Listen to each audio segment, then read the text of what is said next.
بسم اللہ الرحمن الرحیم۔ چپ رہنا سیکھ، خاموش رہنا سیکھ، درگزر کرنا سیکھ، تو آپ دیکھیں گے آپ کی زندگی میں کتنا حسن آتا ہے، کتنی زندگی میں مٹھاس پیدا ہوتی ہے۔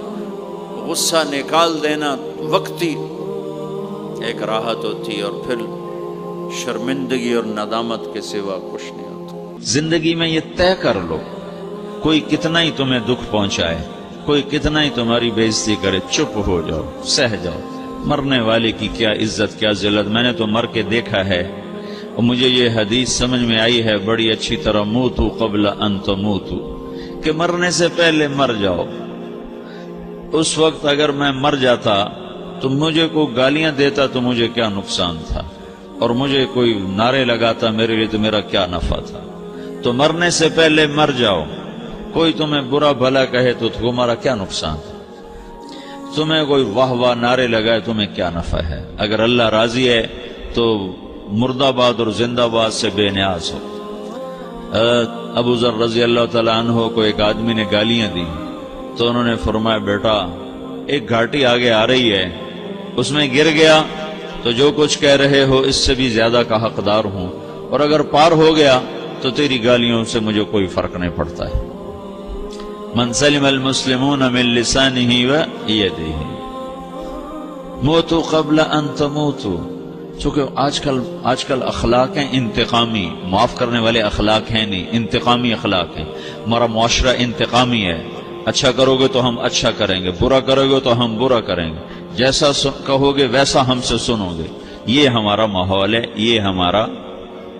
ایک ماں کہہ رہی تھی دوسری ماں کو، میرے پترا کدی کسی نے واسطے سلام نہیں کیتا، بڑے فخر سے کہہ رہی ہے، ہمارے اپنے گاؤں کی بدوا، میرے پترا کدی نہیں کسی نے واسطے سلام کیتا، مائی جڑا کرے انہوں کریں دیں، جڑا نہ کرے انہوں پوچھ دے ہی کوئی نہیں۔ یہ وہ فخر سے کہہ رہی۔ جو سب سے بڑا عیب ہے وہ سب سے بڑا فخر بنا ہو۔ میرے پترا کدی نہیں کسی نے واسطے سلام کیتا۔ جب ماں باپ نے یہ سبق دیا تو اولاد کا کیا قصور ہے؟ تو ہمارا معاشرہ انتقامی ہے، ایک کی 10 سنانے کا ماحول ہے، تو آپ 100 کی ایک بھی نہ سناؤ۔ احنف بن قیس رضی اللہ تعالیٰ عنہ پہ ایک آدمی نے چڑھائی کر کہنے لگا، ایک سناؤ گے نا تو 10 سنو گے میری طرف سے۔ تو احنف بن قیس کہنے لگے، بھائی تو مجھے 100 بھی سنائے گا نا تو میری طرف سے ایک بھی تو نہیں سنے گا۔ ایک آدمی ان کی بڑی بےزتی کر رہا تھا اور وہ چل رہے تھے، اور وہ 100 گالیاں بک رہا ہے۔ جب آ گیا نا قریب شہر تو کہنے لگے، دیکھا میرا قبیلہ یہاں رہتا ہے، اگر کسی نے سن لیا نا تو تیری بڑی دھلائی کر دے گا، تو نے جو مجھے گالیاں دینی میں کھڑا ہوں یہیں تو دے لے، تو اپنا سارا زور پورا کر لے تاکہ آگے تجھے کوئی تکلیف نہ پہنچا دے میری وجہ سے۔ تو وہ پاؤں پہ گر کے معافی مانگنے لگا کہ واقعی تو بڑے حلم والا۔ وہ مشہور تھے اپنے حلم میں، بردباری، اور لوگ ان کا امتحان لینے آیا کرتے تھے، کہ بھئی کوئی ہے جو احنف کو غصہ دلا دے، تو لوگ ناکام ہو جاتے تھے، ان کو غصہ نہیں آتا۔ ایسے ایک عرب سردار گزرا، معن بن زائدہ، وہ بھی اپنے حلم میں بڑے مشہور تھے۔ ایک دفعہ لوگوں میں شرط لگ گئی، بھئی کوئی ہے معن بن زائدہ کو غصہ دلائے تو ہم اس کو انعام دیں گے۔ تو ایک شاعر نے کہا، میں غصہ دلاتا ہوں، تم دیکھنا ایسے سیخ پا ہو جائے گا جیسے جانور۔ تو وہ چلا گیا اس کی مجلس میں، دربار لگا، عرب سردار تھا بہت بڑا، دربار لگا ہوا، تو کہتا السلام علیکم، میں کہا وعلیکم السلام۔ تو معن بن زائدہ پر ایک دور بڑے فخر کا گزرا تھا، پھر اللہ نے اس کو بہت بڑی سرداری دی، بنو عباس کا بہت بڑا یہ وزیر گورنر تھا۔ تو کہتا اتذکر اذ لحافک جلد شاۃ فاذ نعلاک من جلد البعیر، کیوں بھائی تو یہ یاد ہے جب تیرا بستر بکری کی کھال تھا اور تیرے جوتے اونٹ کی کھال کے تھے؟ تو کہنے لگا کیوں نہیں یاد، بھلا کوئی ماضی بھی بھولتا ہے؟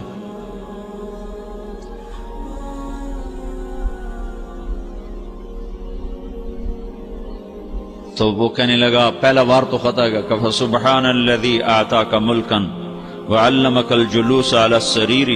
تو پھر ساری تعریفیں تو اللہ کی ہیں جس نے تیرے جیسے کو تخت پہ بٹھا دیا۔ کہاں بھئی ساری تعریفیں اللہ کی ہیں، میری تو کوئی اوقات نہیں۔ تو کہنے لگا سأرحل عن دیار انت فیہا وان جار الزمان علی الفقیر، جہاں تیرے جیسا حکمران ہو وہاں مجھے رہنا گوارا ہی نہیں ہے، میں یہاں سے چھوڑ کے نکل جاؤں گا چاہے کتنی تکلیف اٹھاؤں۔ بڑے دربار میں یہ ایک گورنر اور وزیر سے بات ہو رہی ہے تو وہ کہتا ہے اچھا بھائی اگر تو ہمارے پاس رہے گا تو ہم تیرا اکرام کریں گے، اور اگر تو جانا چاہتا ہے تو پھر رافقت کا سلام۔ تو وہ یہ بار بھی خالی گیا تو پھر کہنے لگا فجد لی یبن ناقصۃ بمال۔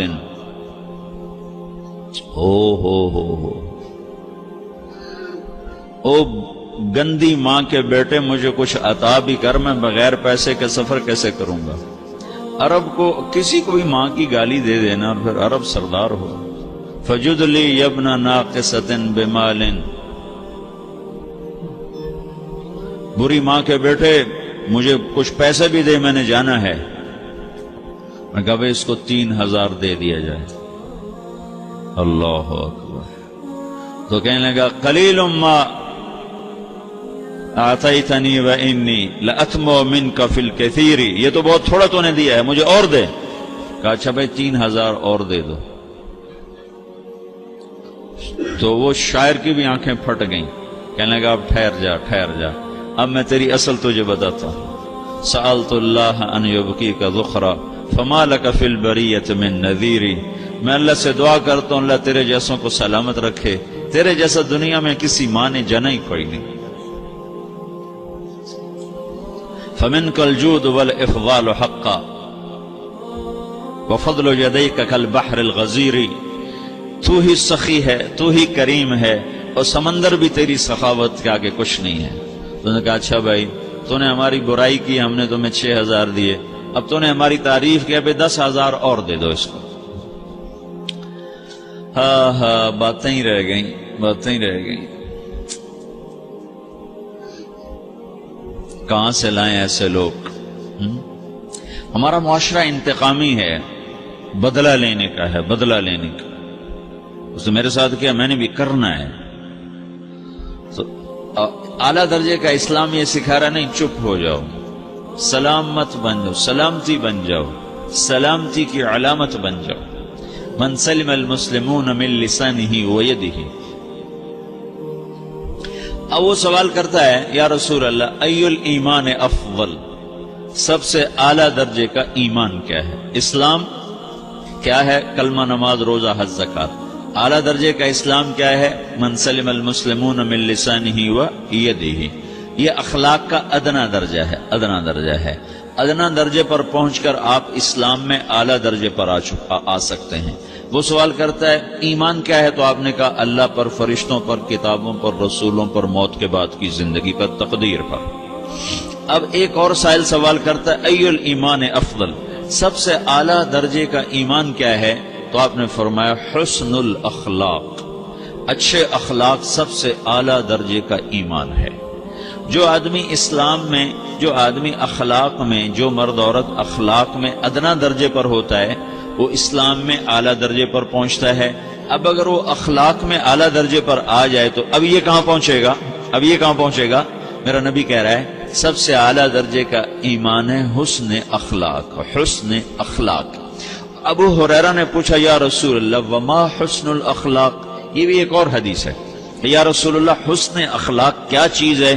تو آپ نے 3 چیزیں فرمائیں، تصل من قطعک وتعطی من حرمک وتعفو عمن ظلمک، جو تم سے توڑے نہ تم اس سے جوڑو، نہیں کرتا سلام نہ کریں، کوئی ہم چھوٹے باپ کے ہیں، ہم تو کبھی بھی نہ کریں، ہم تو کبھی بھی نہ منہ تھوکیں بھی نہیں، ہم تو میرا نبی کہہ رہا ہے جو توڑے تم اس سے جوڑو،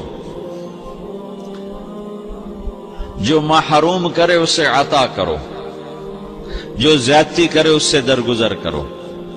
یہ 3 کام جو عورت مرد کر لے گا یہ اخلاق کے اعلیٰ درجے میں ہے۔ جب یہ اخلاق کے اعلیٰ درجے پر پہنچتا ہے تو پھر میرا نبی کیا بشارت دیتا ہے؟ ادنا درجے پر پہنچ کر تو اعلیٰ مسلمان کی بشارت ہے، اور اخلاق میں اعلیٰ درجے پر پہنچ کر میرا نبی کہتا ہے کاد الحلیم ان یکون نبیا، اعلیٰ اخلاق والا بس نبی بنتے بنتے رہ جاتا ہے۔ اعلیٰ اخلاق والا ایسے ہے جیسے کہ نبی، قریب ہے کہ وہ نبی بن جائے، یہ تو ہے نا ترجمہ، لیکن ہم ہمارے اردو میں کہتے ہیں وہ نبی بنتے بنتے بنتے رہ گیا۔ کیا مطلب کہ اس میں اور نبی میں صرف نبوت کا فرق رہ جاتا، باقی وہ سب کچھ حاصل کر لیتا ہے۔ تو یہ سارے دین کا میں نے آپ کو خلاصہ بتایا ہے۔